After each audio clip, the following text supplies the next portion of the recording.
Alright. It's been a long time.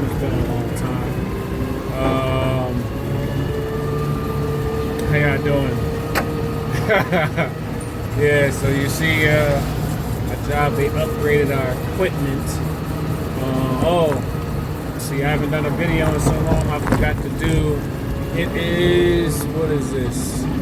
It is 3:15 p.m. Tuesday, July 7th. I just finished my route on the west side. I'm out here riding through, just got past, well, this is Central Park right here. So, yeah, you don't have to look at me. I'll let y'all see the stuff in the past. Anyway, so yeah, it's a lot of things been happening, but it's not like I'm not dealing with like break-ins, at least not that I know of or I'm aware of. But I know it's a lot of things happening with my mom. She strongly believes someone has been coming into her apartment and taking things, including like coins. She's been trying to collect coins. So, but I don't know. She claims it's the police, but I don't know. I try not to get into that. If I don't have proof, I don't really blame anyone. I already told you I'm going right. So I don't know why you stopped. Anyway.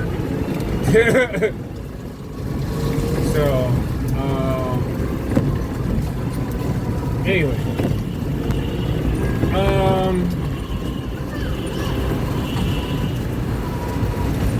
Yeah, so there's a lot of things going on with my mom.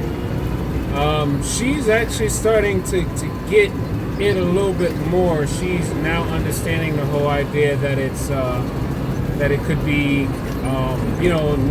that it is nanosensor. She calls it through the wall sensors. That's close enough for me. So it's like whenever let's say it does have a pretty decent range. So it's like whenever she makes a complaint, let's say with the police, because a lot of times she'll call the police to complain about being attacked, right? But it's like you're only going to be able to complain but to so many. I mean, you're only going to be able to explain it in but such a way that someone's going to comprehend it who probably don't know what you're talking about. And even if they did know what you're talking about, they don't necessarily know what they could do. All you could do is really just tell them, right? So, she told me that one day that she called the police to complain about being attacked, by the sensors or someone using sensors and transmitters around the house.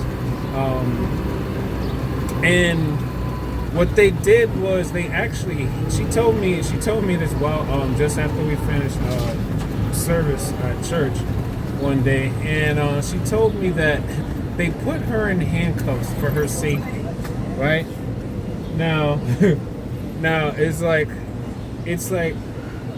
I'm telling you, they put a 70-year-old woman with disabilities in handcuffs for their safety. Now, I mean, I get it. It's a 911 call that they probably get all the time, and then it's someone stating that someone is attacking them with through-the-wall sensors. And, New York City just recently had someone who I probably could say that they may have been an example of someone being attacked with the digital human twin interface. This guy named Fox 5. He was well known in like underground rap battle community, but also he was really known around his whole community, whatever. So then it's just like I know I read some stuff about like his mom had passed or something like that, and he took it hard. But then there's certain things, because you got to remember, it's certain things, like I'm also learning too that after coming into a lot of information about like esoteric things and energy harvesting and all that, I'm like, man, for all we know, he probably was offered something at some point, right? And then maybe he was either offered something, or he, I don't know, maybe he could have did something to someone, and then for what we know, he already, like, everybody already knew exactly who he was, and then all of a sudden it seems like it was just like out of nowhere. One day he just all of a sudden is now hearing voices. And that's been the storyline for nearly every single person who has V2K, is that they usually have an entire life where they've never heard anything other than what they are physically hearing, and usually it's something within their environment. And then one day out of nowhere, all of a sudden, now you're hearing voices directly in your skull. And there's no one around you. But yet they want to say, oh, it's schizophrenia. Motherfucker, who just developed schizophrenia in 24 hours? Nobody develops schizophrenia in 24 hours. How do you go 36 years of your life never hearing voices in your head before, and then the next day, one day, all of a sudden you hear a voice? That's technology. And everyone is being swindled into the mental health, the mental health, might as well call it a freaking prison, because it's like they're putting diagnoses on people that should not have a diagnosis, right? It's basically human trafficking. They're trafficking people. They're trafficking people into a drug system. They're trafficking people into the prison system. They're trafficking. Man, look, there's so many different ways that people are trafficking other people, and I'm like,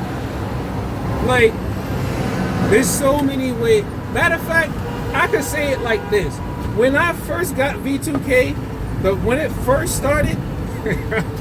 I kid you not, when it first started, and I told them I wasn't just going to do what you was going to do what you want me to do, so then I went and tried to see if I could get help from a hospital or whatever. But then they came and told me, they was like, not came and told me, but they told me, they was like, oh, now since you telling the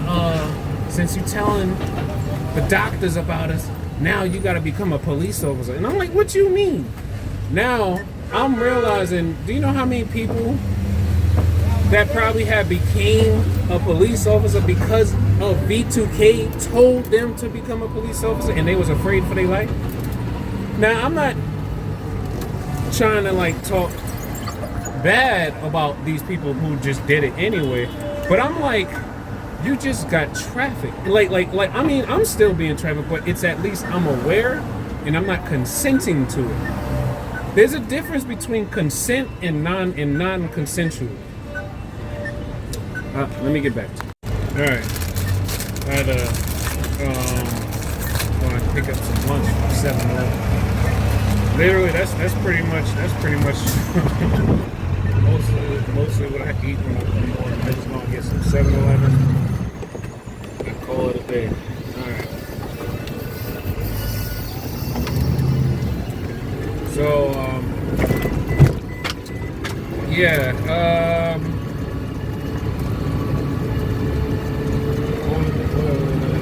right, so they put her in handcuffs and they brought her to the hospital, and then she told me that the doctors had her answering a bunch of questions, and she said she was explaining things to the best of her knowledge, and she said what they should do is actually test her urine and everything, because she says maybe the sensors will come out in like her blood work or her urine or whatever. And then she told me you know, they kind of gave her a lot of they gave her a lot of flack and whatnot. But then when they tested her urine, she said it came back rare. Like it didn't test. It didn't. She said they didn't find any drugs or anything, because that's the first thing they wanted to do is say that you on drugs. But she said that they didn't find any drugs in her system, which I already know they, you know, not find anything in her. She don't drink or smoke, so she don't do anything really. So, but rare, I was like, what the hell is that supposed to be rare? But anyway, so now, yeah, they're like attacking my mom. You know, she's always complaining about someone is like feeling like someone doing, like stabbing her thighs, or she feel like her thighs are being electrocuted and stuff. Then there's,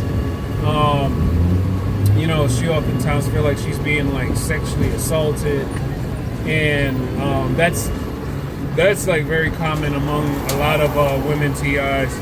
Always feeling as if they're being sexually assaulted. They do it to me from time to time, and it really, what it feels like sometimes, it feels like literally like a pulse. It feels like a pulse electrical stimulation to your anus or your rectum. Because remember, it's not kinetic, so it's not going to feel like a blunt force. It's electrical stimulation and heating. So it's like when they pulse it to like what any particular nerves or tissues, they're literally stimulating and like basically vibrating those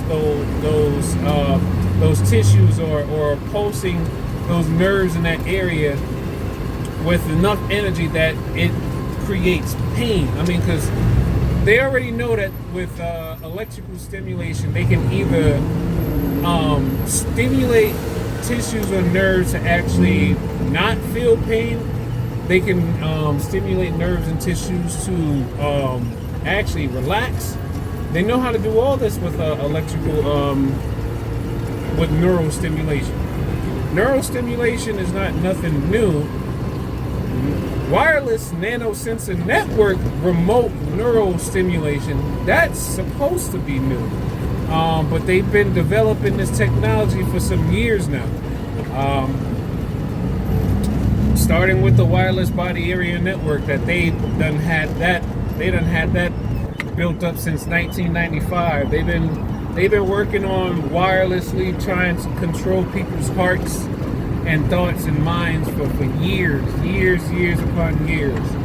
You know, then we got the MK Ultra. That's like a whole other thing.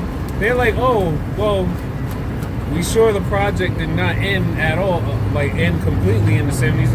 No, it sure didn't. It probably took on another look under the name of DARPA.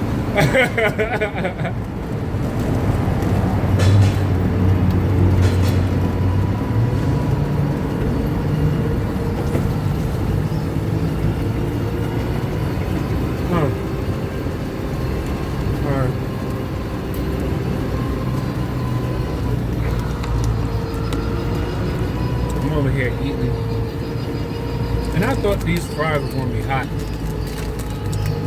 I tried the fire fries. And it wasn't that hot, so I got these, and they weren't that hot either. Yeah. So yeah, it's some BS going on, but I'm learning to just take things in stride. I think one of the more annoying and painful things that kind of stick with me is how many GIs are out there who I would like to say they're focusing so much of their energy on how much pain they're going through. And it's like, I want to be able to help everyone. And then it's like, also I got the V2K, they're telling me almost every day, you're not doing nothing for nobody. You're not doing nothing. You can't do anything to secret society. Who this guy think he is? Well,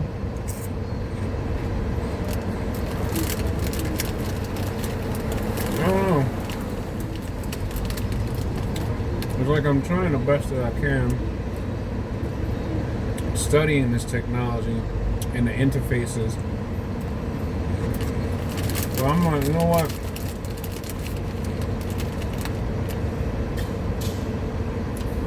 I don't feel like I lack faith. I'm building on my patience.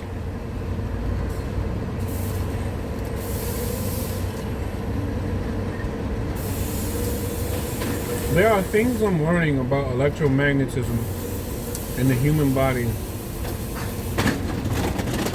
that plays a very, very connecting role with the way that these ultrasound waves, or these terahertz waves, I'm just calling them terahertz waves, the way these terahertz waves propagate and move throughout and over, around, and into and out of our body.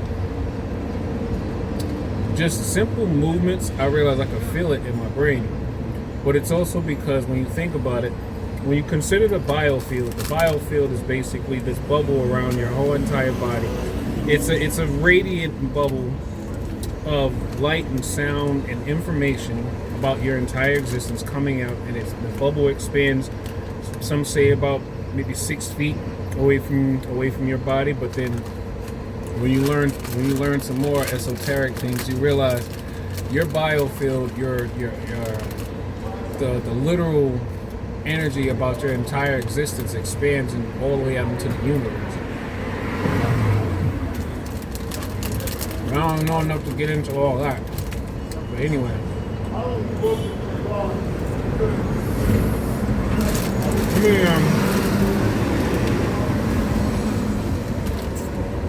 Let me get back to y'all in a second.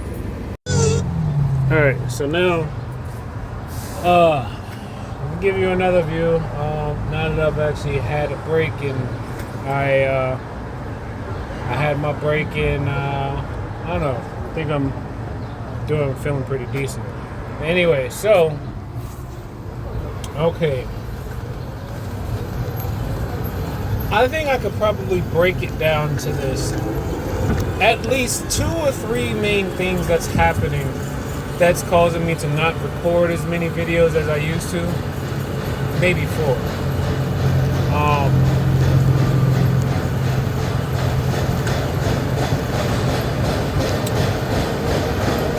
They changed my targeting to the point where I believe I've made myself non-responsive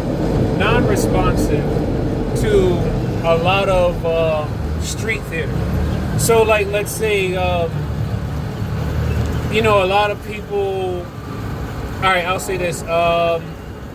Everyone knows that there are, people that they possibly control, or other gang stalkers that they basically manipulate to go around and make sounds or do loud things, abrasive things, just to, what I have interpreted as, they do these things because they know that when you react, the sensors that's inside the body are sensing the electrical activity or your reaction to whatever it is that they did.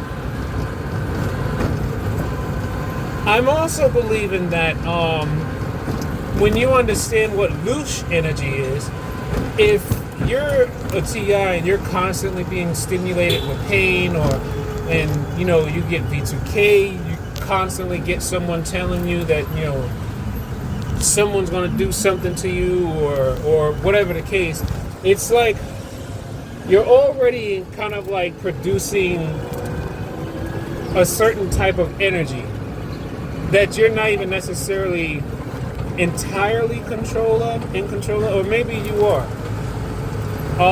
Or maybe it's like we're not necessarily controlling it until we take control of it. So let's say, okay. Let's say you're walking down the street, right? So like you see that woman walking across the street. She's walking across the street, and then somebody is coming the other direction, and then as they start to cross or like get close to her, they'll say something, right?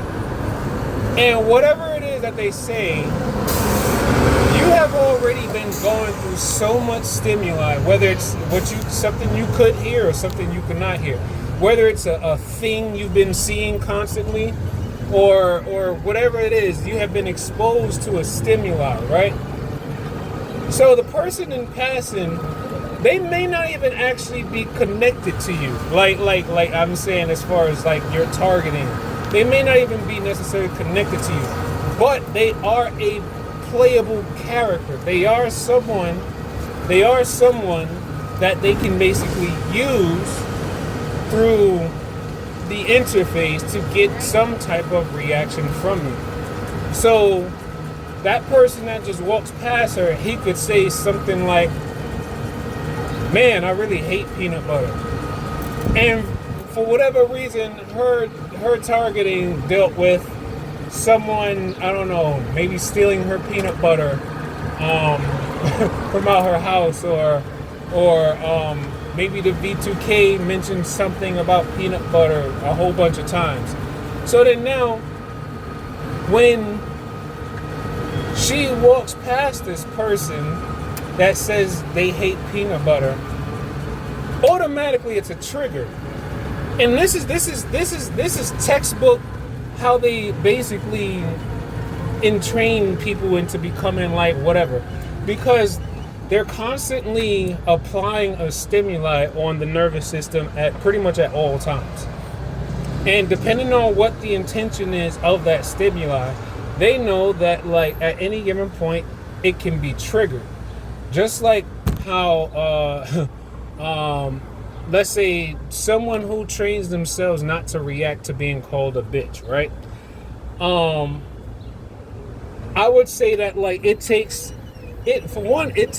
definitely does take training. You have to train your mind mentally to not have the neuronal reaction to react in a particular way just because someone said you a bitch. It's like, and then it's like, when I think about it,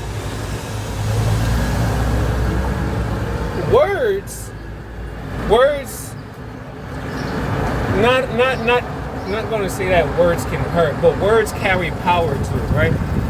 If you know what cymatics is, like basically it's like how sound, what is it? Cymatics is like the study of sound or something like that. But basically it's like everything that you say carries an energy to it, right? Now, anything that's said can, especially if you're not fully aware and in control of your own energy, anything that can be said can shift up or shift down your frequency, your emotional frequency, right? And I've mentioned this some years ago, how every emotion has a numerical frequency value, right? Along with just about every organ, every cell, every thought. Because you got to remember, in order for them to perfect these brain cloud interfaces, they have to have AI together with these sensors to basically read, sense, decode,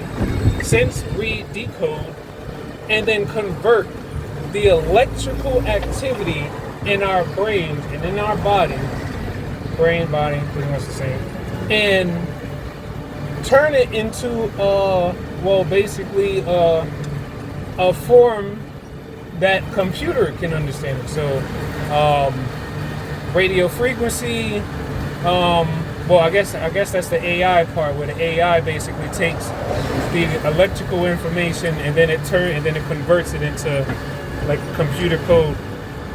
But anyway, so I put my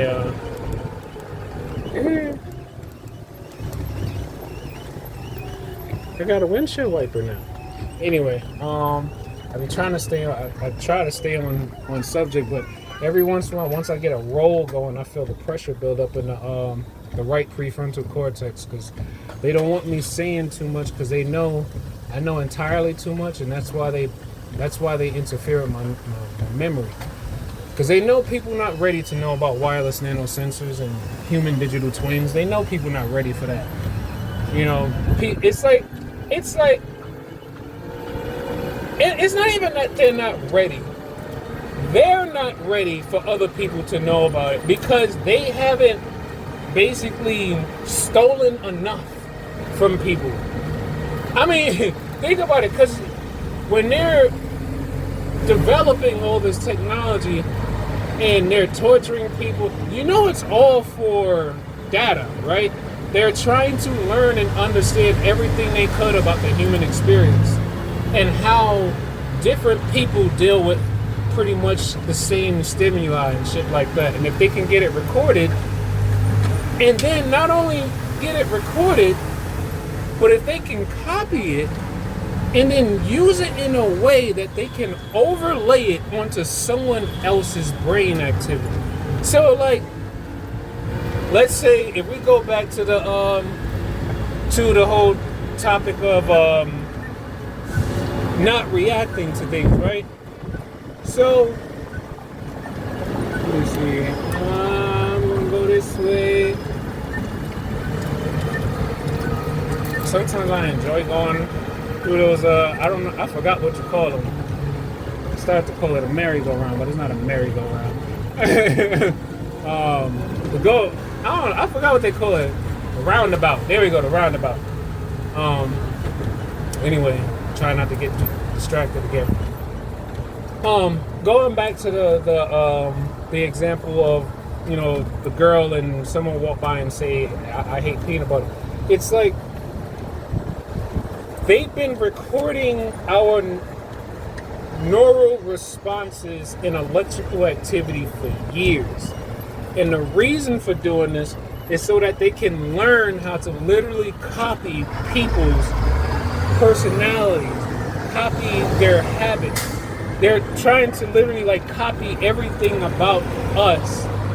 So then at some point they can, well, I guess create the ultimate human beings. Because right now I think we all pretty much know that they have clones. And some of us maybe have seen those videos of hold on, alright.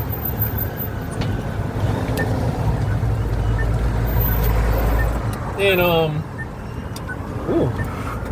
man, sometimes I just be like, I realize over time that every time I like get rid of waste or I spit or anything like that, I feel like energy like leave my body, but in like a good way. Like I always like to think about it as I have successfully got rid of some bots from my body. So now those bots are on the street somewhere or in the water somewhere, in the sewer somewhere. They're no longer connected to me. Maybe they are in some type of distant, but I doubt it.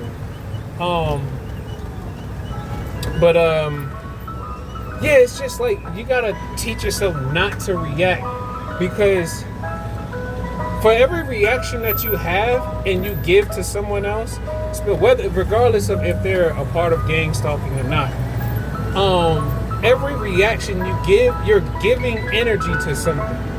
So the sensors themselves, the sensors are powering themselves from our own body, right? Whether it's through movement, whether it's through chemical, whether it's through the electrical activity near our neurons. It's like the sensors are powering themselves. Then once they power themselves, they have enough juice to be able to basically shock us for however long that, you know, they got the application set to stimulate us for. And I do believe, I actually believe that a lot of it is time based. Like they kind of learn our schedule sometimes, so they could probably have it set so that at certain times they stimulate your left leg or they stimulate your knee, or they cause a nosebleed around this time, or if you speak about something, this happens, and it's all being done remotely. Now, the only thing I haven't really quite seen any real research on is I've only read about applications, but I haven't actually seen an app that even remotely looks similar to how I think they can stimulate us. I know there's like this these old images of something called the Raven Claw,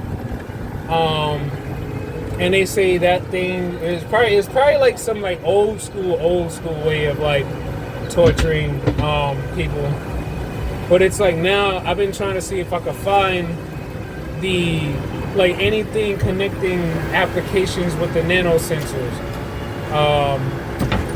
or if not with the nanosensors, it's applications connecting with human digital twins.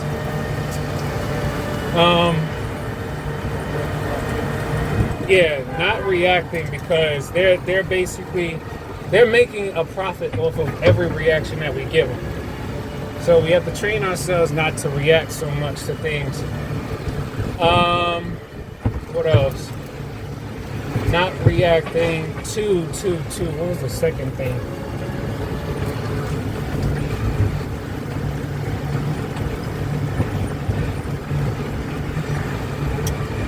Second thing,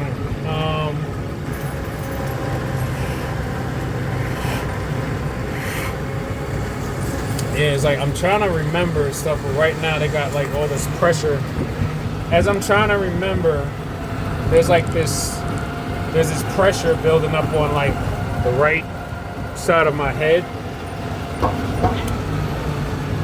Yeah, I'm pointing exactly to the spot where I feel the pressure at. Okay, so that's what's up. So I feel the pressure here. Now, this spot right here is very, very significant, and I'm gonna explain why.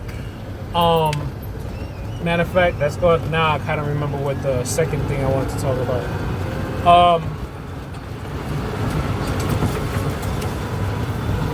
Reading is fundamental, right? Reading is fundamental.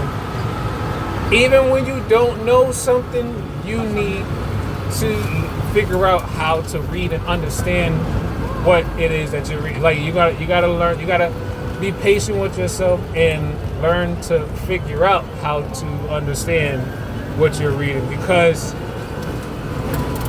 I'm learning that the majority of everyone's electronic harassment can be directly connected to nanotechnology. But nanotechnology isn't ultimately, it's not fully inorganic and it's not fully organic. But yet, it is controllable, and in some way it does have many weaknesses that these research papers and studies will explain to you. For the most part, they're written in as ethics. What else? What else do they call them as? There's a term that they use. Possible concerns. It's a specific term that they use for basically like possible complications with the technology, safety risks, things of that sort. And what you will find in some of these studies, especially the ones about literally the structure and the making of the sensors, is how they make the sensors appear organic enough inside of the body that the immune system won't attack it and remove it. And that's the thing you got to remember, is that they made these sensors of metal. So the inner parts of these sensors are metal, right? They are metal. But what protects the sensors, what protects the actual part of the sensors that that actually scans, read, and decodes us. The part, and then what transmits, the part that's actually like really,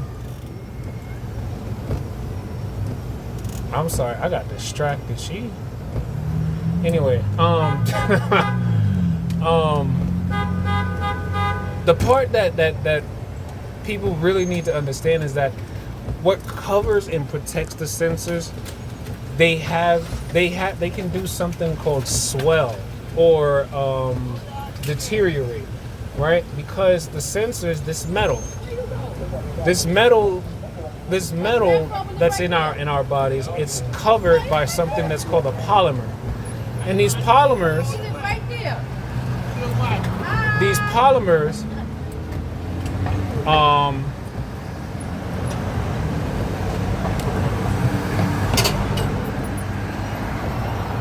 sorry, this dude took 10 years to make this turn.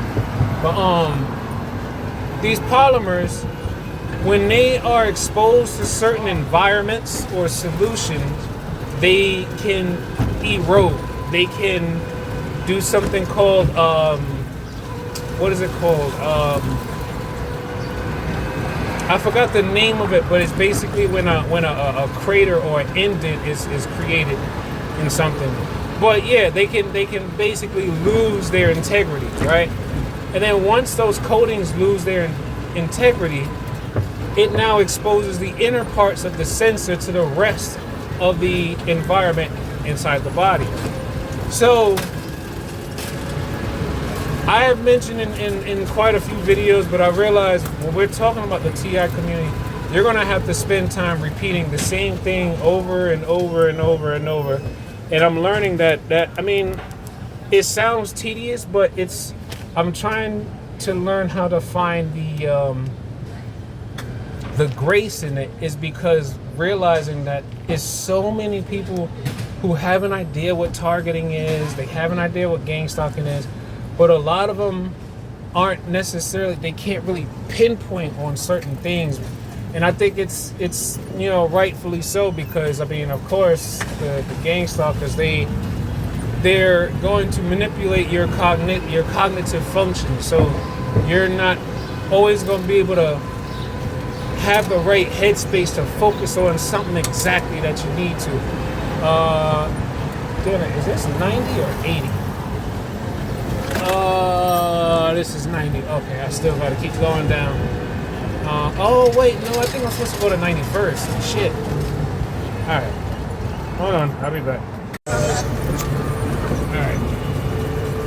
So now that I've finished my route, I can try to finish off this video. Number 2 was learning about the structure of the nanosensors and everything. So the polymer coating, or whatever, maybe, what is it called?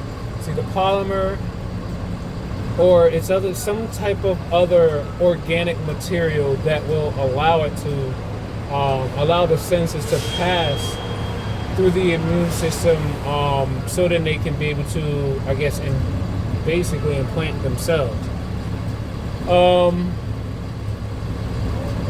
Alkalinity. I've mentioned this in previous videos. I can't stress it enough. When you really truly start to pay attention to the electrical activity inside your when you start to pay attention to the electrical activity of your nervous system, and when I say pay attention, I mean really practice getting to know what your body feels like when it's still. When you are not sending signals from your brain to do something else to a part of your body, or to move or anything. Practice your breathing. Your breath is so much more powerful, and I've come to learn this. I really had to come to learn this, and there's only one way to truly learn what people have been saying most of your life is control your breathing. The reason why is because when you learn to control your breathing, you literally slow down your nervous system. You're telling your nervous system to calm itself, right? Now, these sensors, right, they do not like high alkaline environments. It's bad for the polymer coatings, right? So what happens is when these coatings get submerged in high pH and solutions or whatever, it kind of like breaks down, it deteriorates, it erodes, cavitate. I think that's the word I was looking for, cavitate. So like they even start to develop like cavities inside of the protective surface, the protective coating, right? They start to develop these cavities. Now, just like any other cavity in the mouth, right? You get a cavity, what happens to the tooth? It exposes the inner parts of the tooth. It exposes the nerve. It exposes things that basically can interfere with so many other functions. So it's like when these sensors, let's say you have a high alkaline diet. No, I'm gonna just stick with myself, because I wouldn't say I have a high alkaline diet, but what I do, right? These are things that I do to change my alkalinity literally within minutes, right? One, I constantly tell everybody about these salt baths, and it's like I'm trying to train myself now not to get irritated over how many people haven't seen like my posts about the salt baths, or how many people don't know about how powerful or useful salt, and I mean sea salt or pink Himalayan salt, either one, but it has to be sea salt, because sea salt is so much more mineral rich and it's more natural than Epsom salt. Everyone keeps like jumping on Epsom salt, but that's mostly because that's the one thing that people always hear whenever someone has an ache. Oh, put Epsom salt. Man, I'm here to tell you, Epsom salt is manufactured salt. Not even manufactured. It's like they make Epsom salt. Sea salt literally is just dehydrated seawater, and then they collect the salt after all the water molecules have evaporated. There's no real chemical combination, or there's no other stuff going on, unlike most other salts. Sea salt is literally just dehydrated seawater, and then they collect all the salt that still remains behind, right? Now, I have learned that when I practiced for like a few straight weeks, and then all of a sudden I think they started tweaking a tactic on how they would affect me cognitively, so I don't remember doing certain things, or I probably feel too overwhelmed or stressed to remember to do certain things. But I literally just take a 16-ounce bottle of water, right? 16 ounce, is it 16 ounce or whatever, 24-ounce bottle of water, and I just take the cap of the water and I fill the cap, just the cap of the water. I fill the cap with baking soda, and I think it's probably about like the cap itself is maybe like a teaspoon, like a teaspoon and a half or something like that. So I just take that, the baking soda, and I put it in the bottle of water, and I just shake it up. I shake it up until the baking soda dissolves, and then I would drink that.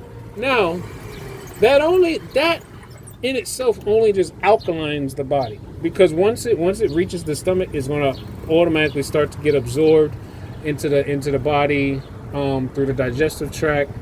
But I will say this though, it's probably so much more important that you use distilled water when you're trying to do these detoxes, because I mean, think about it. If you're using a lot of these like mineral waters and spring waters, you got to remind yourself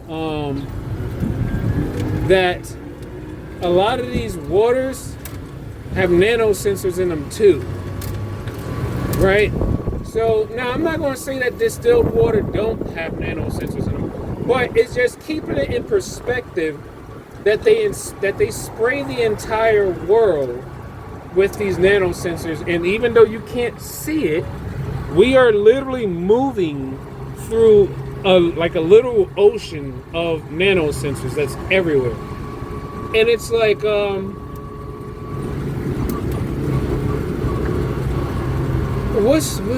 could I say it? It's like there are moments you can feel the presence of the sensors, because remember, think about it like this: the sensors themselves are metal and electromagnetic, right?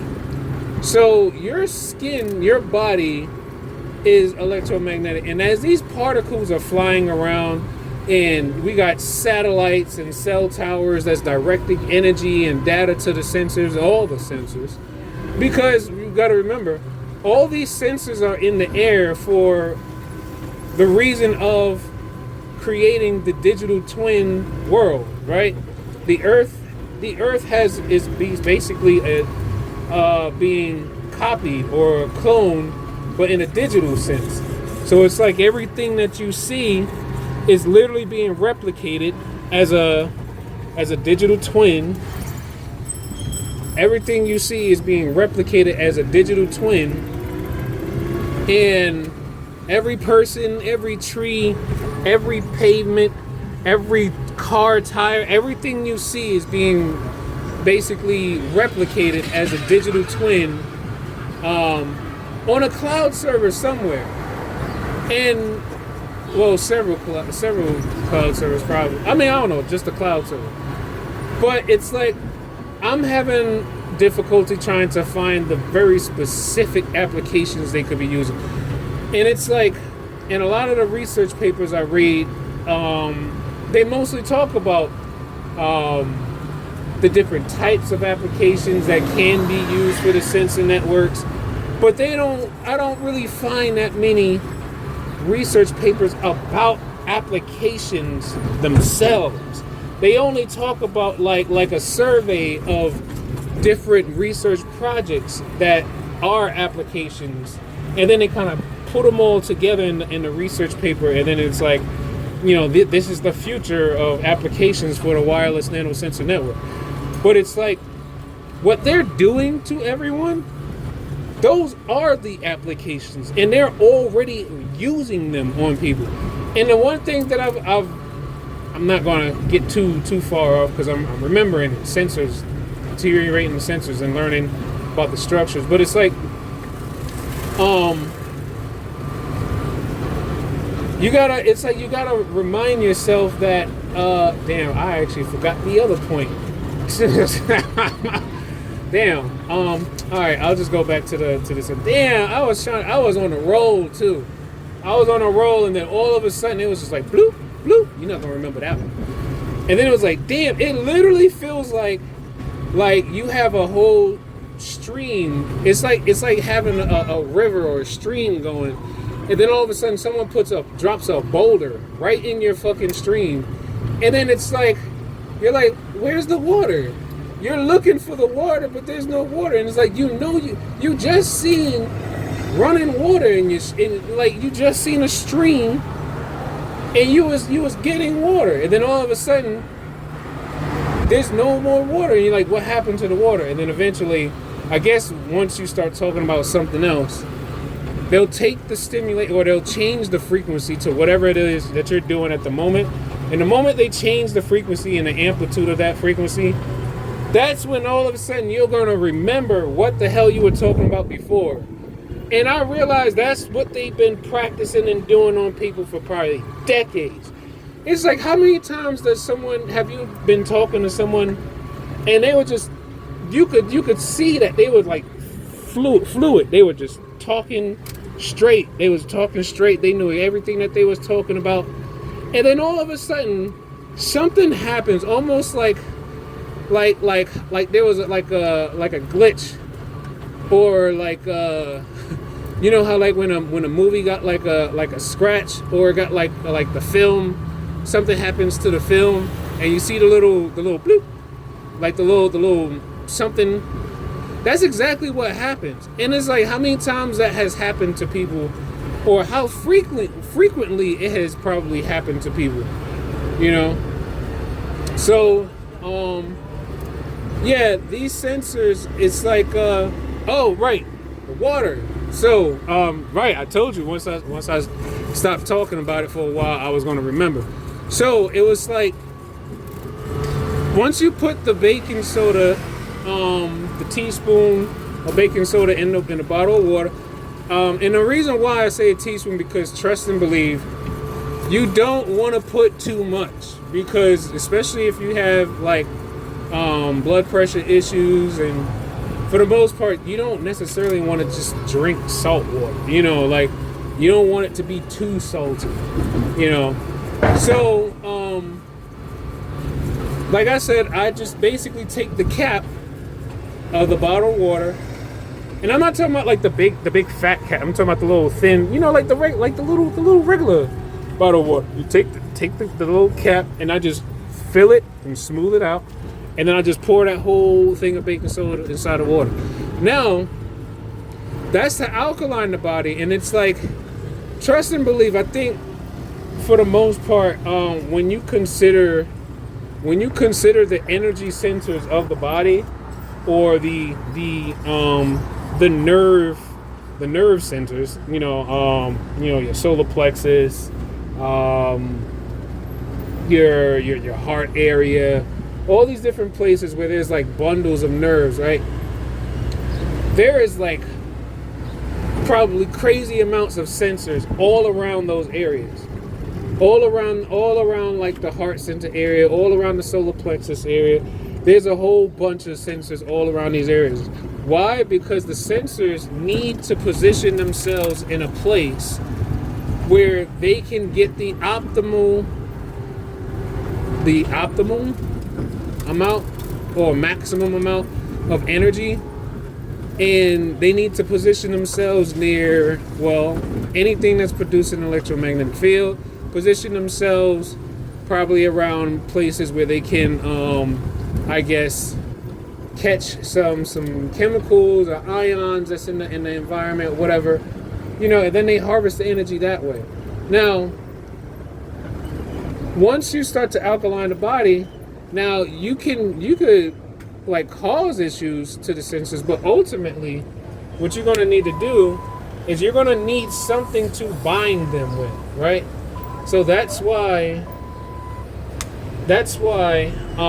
what I do, once I get the baking soda to dissolve in the water, what I do is I then take maybe I put a tablespoon. I put like a tablespoon of activated charcoal inside the water, and I shake it up, and I usually try to drink the whole thing down within a certain amount of time. I try not to have it just like sitting for the day, but it's like, what I want to do is when I drink the whole thing down, I'm trying to get as much of the water and the charcoal absorbed into the body as possible. So then as the sensors start to break down, I'm going to have the activated charcoal particles right next to the sensors. And as soon as the sensors start to cavitate and they start to like develop little divots in them and everything, what the charcoal does, or any type of binder does, it literally will fill in the spaces where the sensors are supposed to be able to read, right? So once it attaches itself to the surface area of the sensors, it will interfere with the sensor's ability to read correctly and then transmit that data to the cloud. So ultimately, you're going to be like detoxing and kind of like doing your own type of signal blocking in a sense. Once you start drinking binders with the alkaline water, your body is gonna feel like you're detoxing. You're gonna get as many of these sensors out of your body as possible. But you have to keep in mind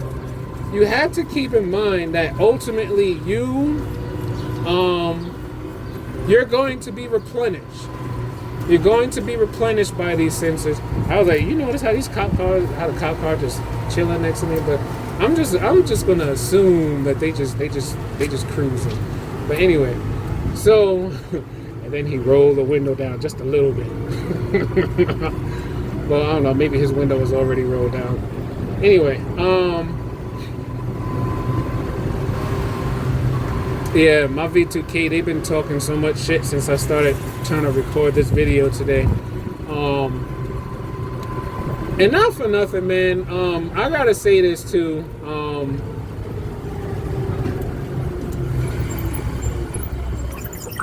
Number 3. Yeah, I think I said pretty much what I needed to say about the sensors and learning how to like get as much of them out. Cause here's what I noticed, and I pay close attention to this. Whenever I use the restroom, whenever I get rid of waste, I can feel the directed energy from the sensors that were inside me in the toilet. So it's like, and I used to think maybe it was just like, wow, is my body just that hot? And I could feel it from the toilet. And I was like, no, that's not it.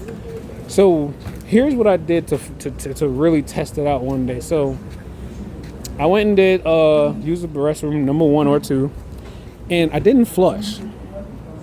I waited until after I finished, and I felt the relief, right? I felt the relief, and then I waited for a few seconds, probably about like five seconds. Then what I started to do, I slowly start to back away, and then I turned around and started to walk away from the toilet. As I'm walking away from the toilet, I can feel something distancing itself from me. Like, imagine someone having like an invisible cord connected to you, right? Now you don't know that there's a cord connected to you because it's invisible, right? But as you're walking away, why would you feel like something is pulling against you? And as you walk away, you start to feel it less and less, but it's invisible, right? This is what they call tethering, because when you learn about what these nanosensors are capable of, it's literally like connecting. What people don't realize is, like, you see the store, everything is covered in sensors, right? Let's say this right here, this is just the key thing to lower the gate, raise the gate. But that thing, there's an energy source in there. There's power flowing through that. So as sensors land on that entire thing, the sensors are harvesting the energy from that unit, right? Now, as I'm standing here, of course, I'm not feeling anything right now. But the longer I stand here, eventually, I'll begin to feel something resonate between my body, the sensors in the body, and the screen. And well, pretty much that's pretty much how it works. The longer you're around certain sensors, especially like in your home and whatnot, they basically just create a resonance. They basically create a connection between the sensors in your body and the sensors that's on that object. And I mean, honestly, that's what's really attached. That's what's really happening, is because the sensors inside of our bodies are being forced to connect. It's like when someone pairs a Bluetooth device to their phone. Literally, someone is pairing the sensors in our body to objects that have sensors on it too. But I also realized, on top of that, people who are unaware of the nanosensor network, they have sensors in them and on them. So when you're around people that you probably you could be around somebody that you never met or spoken to, you just be around them for like 30 seconds or more, and eventually you might start to feel, I don't know, like a shooting pain or something start to build up. That's probably because someone is controlling the nanosensor network of that person, and that person isn't even aware that they have a whole nanosensor network, but yet their body is being used like basically like a Trojan horse that got laser beams inside of it. But hold on, let me get back to y'all.